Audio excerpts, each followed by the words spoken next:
Gemini, thanks for joining me. This is your astrology forecast for February 2016.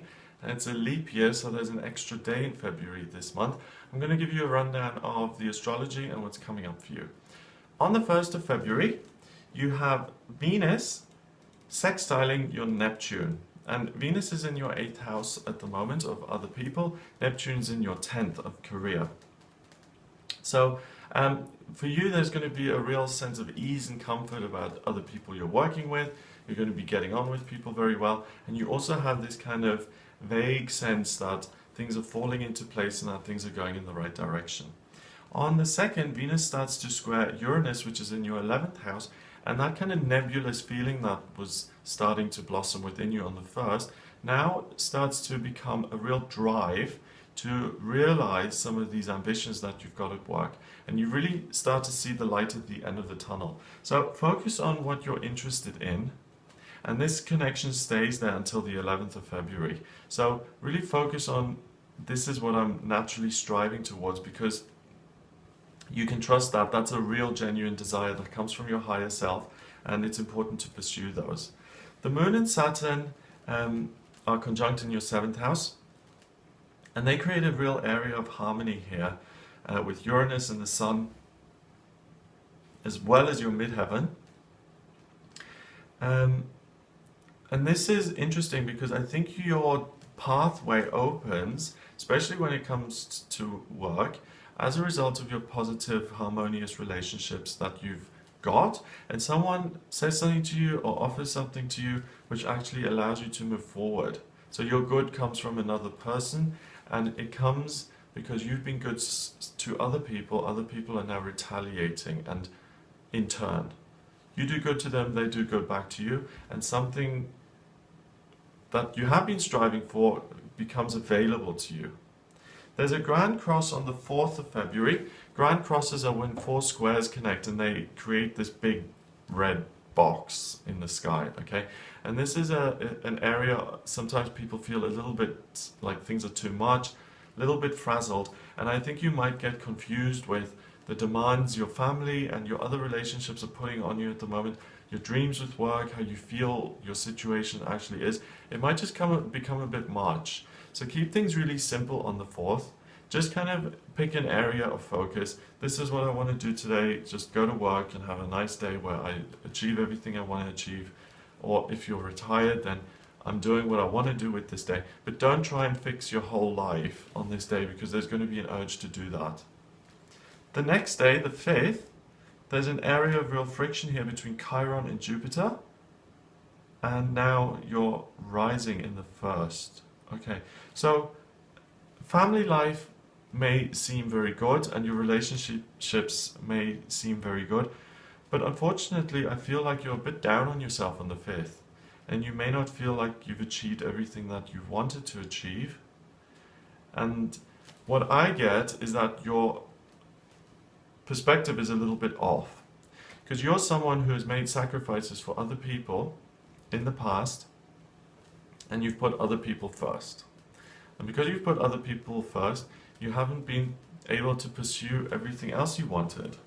You know, that's like everybody. So if you're married with 5 kids, you can't just flit off to the Bahamas and then go to Fiji for a couple of weeks whenever you feel like it. You've got to put other people first. So that's the kind of thing I'm talking about. But on this day, you will really tap into this sense of, oh, you see, I didn't make that happen, and I wasn't able to realize that. And there's a real potential for you to sit on the pity pot and to really go into self-pity mode. Avoid that, get practical, and be grateful for all the good things that you have achieved and for all the good relationships that you've got in your life. Because again, you know, let's get real about this. Nothing's ever perfect. You know, if you have wonderful relationships, then your career might not be where you want it to be. Or if you have this wonderful career and a great family, then your health might not be where it should be. So be grateful for the things you've got. No one has, you know, 100% in every area of life. And it's just about kind of feeling sorry for yourself a bit, okay? On the 6th, there's a yod in your chart, and a yod is the finger of God, the finger of something greater, kind of taking an interest in what's going on here for you, and it has kind of a karmic connection. It's not just that the higher power is interested in you on the 6th of February, it's always interested, but you'll feel like things have greater depth and meaning on this day. Connect your Venus and your Mars, both of those quincunx, and they point towards your rising in your first. So there's going to be a really strong feeling that you want to express your frustration and you want to express how things ought to be done. So other people may be rubbing you up the wrong way, other people may be putting obstacles in your way that don't need to be there. And the feeling that I get is if you actually go with that feeling and express how you think it should be done, that's actually worth doing today, because you're very practical, your head is in the right place, and the idea you've got makes more sense than what other people are doing. So it's up to you to kind of perfect the process, to make things more effective, efficient, and to really speak up. It's going to have a positive impact on your working life and on your situation. The new moon occurs on the 8th of February, and that happens right on top of your chart, and it's in Aquarius. The new moon is when the moon is totally black and it pulls in new energy. In Aquarius, it's very technical, it's very futuristic, it's very humanitarian, it's very kind of scientifically minded. You're going to feel the urge to learn something new to be able to achieve these working ambitions. So I think you might have a sense of, if I learn something else, I'll be able to do what I really want to do, and I'll be able to have the kind of success that I want to be having. So this is a wonderful day for you to pursue educational things, to improve your skills, to sign up for workshops, training, courses. The things that you do on this day will have a positive knock-on effect to your actual job, and then obviously your pay. On the 10th, the moon and Chiron, they start to conjunct each other, and they form an area of friction and motivation with Jupiter and your rising. And again, this is about feeling able and secure and structured enough to say the way you want it to be, to really be assertive and stand up for yourself, and to communicate your message. So your biggest strength so far, Gemini, in February is that you've got the right information and you've got the relevant information that's required to make situations better. That applies to your work, and it also applies to your relationships with people at work.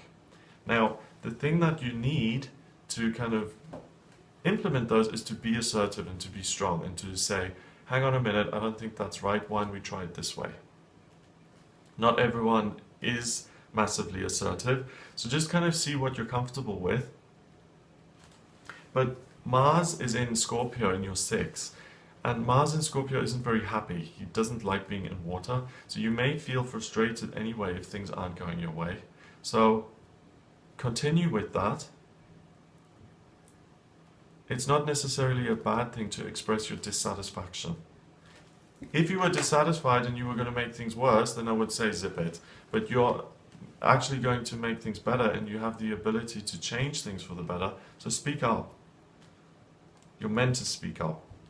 Chiron and your rising stop quincunxing each other, so there's a disconnect between those two on the 12th of February, and that's very good because you start feeling that the self-pity mode, or the mode that you haven't really achieved everything you wanted, that fades away and you become a little bit more practical and emotionally resilient.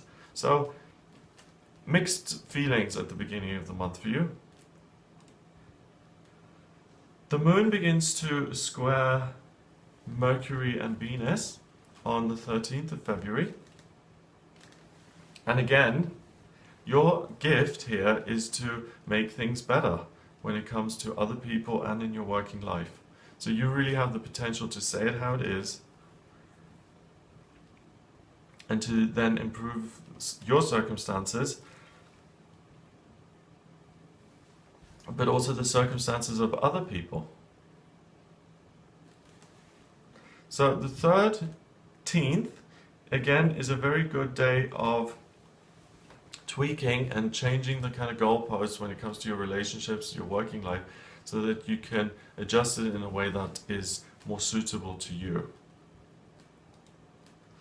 So if you're, I mean, just putting that in a practical sense, if you're self-employed, you know, and if you're, you've got certain processes in place, it's fine to change those if you're not happy with them. If you have someone working for you, or if you are employed and you're part of a team, it may be okay to say, listen, the way this is happening at the moment doesn't appeal to me and it doesn't work for me, and can we look at changing it? It's sometimes, I know it doesn't feel particularly nice or comfortable, but sometimes it's important to speak up. And basically the astrology is saying if you do choose to speak up, you can make things better. Mercury goes into Aquarius on the 14th, and that's in your 9th. So again, very, very positive for you is education, starting learning about new things. Mercury is the communication planet. In Aquarius, it loves to learn. It's very, very interested in getting new skills so that you can help other people, help humanity. So sign up for a new course. This is your biggest strength this month, the education field. Also on the 14th, there's a grand trine in Earth. And again, I'm sorry to just kind of keep going on about this, but the way you see things and the way you want things to change for the better in your relationships at work, you're really justified in expressing that. And today is the best way to actually go speak to your line manager, or to put a different process in place, or to put that into practical action. So it's about change for you, and it's about you perfecting your existing circumstances, not throwing everything up in the air and saying goodbye. But it is good to kind of make things move more smoothly and effectively. On the 16th, the moon opposes Saturn, and the moon is now in your sign in Gemini, so you feel very comfortable within yourself. And then it opposes Saturn in Sagittarius in the 7th. Where am I going with my relationships? What's happening here? And how can I change the path of my relationships to make it align more with myself? So you're really focused on yourself this month, not in a selfish way, but in a way of, hey, this is my life, I want it to work for me, what can I do to make it better? So that's very good in terms of spirituality. You're in touch with your true self. You're very good at relationships this month and tweaking them. And also education is a really strong highlight for you. On the 17th, Venus goes into Aquarius. You're going to love to learn even more. Sign up for those courses. What are your interests? Apply yourself to them.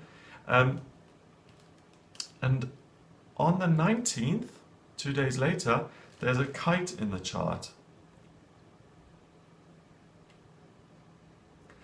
So far this month, this is your best day for money and career. The way you're going to do this is if you revisit something that didn't work out for you in the past and you try again. So if you had a market stall once and you didn't sell very much that day and you gave up on it forever, try it again, you'll have success with it on the 19th of February. If you asked for a promotion before and you didn't get it, try again. The 19th is a wonderful day to revisit something that had a negative outcome, and you'll be able to change that around. Again, that theme of change here, your practical action, change things so they fit more evenly. So in February, dear Gemini, please think about all of the things that haven't suited you, that haven't worked out, and have the courage to revisit them. You can really amend history here in a way. The moon opposes Mercury and Venus on the 20th. This is the best day for communication, the best day to really get your point across and to really stand in your own power and to be assertive. A grand trine occurs the next day on the 21st, and this is a grand trine in fire. Connect your moon in your 3rd, your Uranus in your 11th, and your Saturn in your 7th. Okay, well, you're a little bit all over the place now because the big focus and the big passion is going to be on your personal relationships. And really getting clear on who you are and amending those so they fit. So you're really just sprinkling your whole life. At the beginning of February, you were sorting out the work things and those relationships. Then you spoke up, you did things for yourself. Now on the 21st, it's about your friendships, your personal relationships. You know, is a friend kind of taking advantage of you and you need to say something, stand up for yourself? Are family members taking, and not giving you the respect that you feel you deserve? Say something about it. Sometimes it can be as easy as mentioning it to resolve it, because a lot of the time we assume that people are mind readers. And this is a month for you where you can really alter your relationships for the better. I'm sorry to repeat myself, but it's an ongoing theme here. The full moon occurs in Virgo on the 22nd, and that's a coming to fruition of energy. Virgo energy comes to fruition, and you're really able to tap into that Virgo energy. Virgo is very detail oriented, it amends things, it perfects things in the physical world, and this is in your 4th house of family. So now, after all the other relationships you've fixed, turn your gaze, your focus on family relationships. You can make real progress there. 22nd of February is the best day in the month for you so far when it comes to family matters. The moon conjuncts Jupiter and the North Node in your 4th house, and that positive family theme occurs. It continues from the full moon on the 22nd, 23rd, 24th. Those are the best family days for you, so plan days out, have a family gathering, have a meal. Fabulous, really a positive vibe between you and your family members. It's a time when you can enjoy the company of those people. T-square on the 26th, and this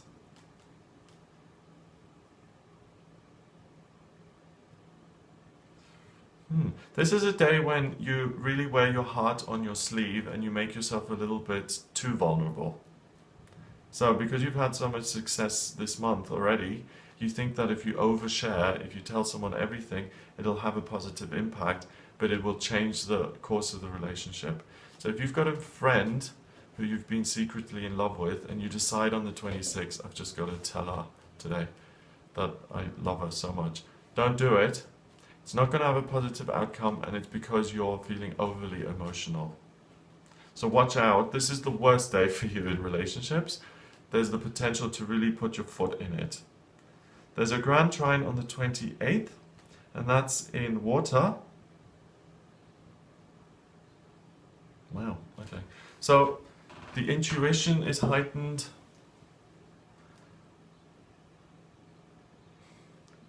But it's specifically heightened about your work. If you're a healer, or a hands-on healer, or a communicative healer, you're going to have your best day ever at work, whether that's landing an amazing client or discovering a new gift that you've got within yourself. If you're someone who does something else,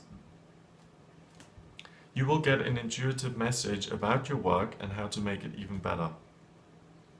So the practical action you've taken this whole month to make things better now echoes through your feelings, and you get more information on how to do further improvements later on, further down the road. Put that into place today. It will allow you to control your working situation so that it fits in more with yourself and your true self, how you want it to be. If you want to work 2 hours a week and you're currently working, that's ridiculous. If you're working 2 hours a day and you want to work 3 hours, you can make that a reality, because you'll understand that, and that's the biggest thing. It is a leap year, so the 29th of February, you've got Mars and the Moon here in your 6th house. And again, allow yourself to speak up, allow yourself to really express yourself, because if you don't, you'll feel frustrated and irritated. It's got to come out this month, one way or another, for you, Gemini.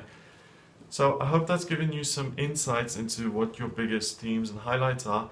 If you'd like a private reading with me regarding any of these themes, or if you're trying to decide what to do for your job or what's coming up for you in your romantic life, this is a forecast for all Geminis, so everyone born in that 30-day period, okay? So a reading based on your specific birth information, date of birth, place of birth, and time of birth is going to be much more specific to you.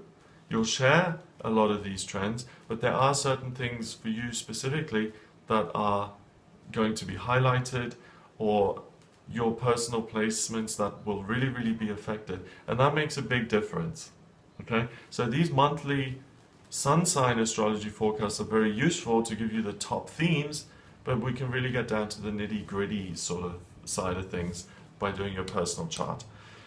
Please remember to subscribe to the channel. I make a new video every day. There's always something for you to watch on this channel. Remember to just subscribe. Visit my website as well. I'm giving you loads of homework now, but visit my website. I've redesigned it. I'm really proud of it. It's gregoryscott.com, and I will speak to you next month for the monthly forecast and daily for the tarot readings. Have a great February, and I'll speak to you soon.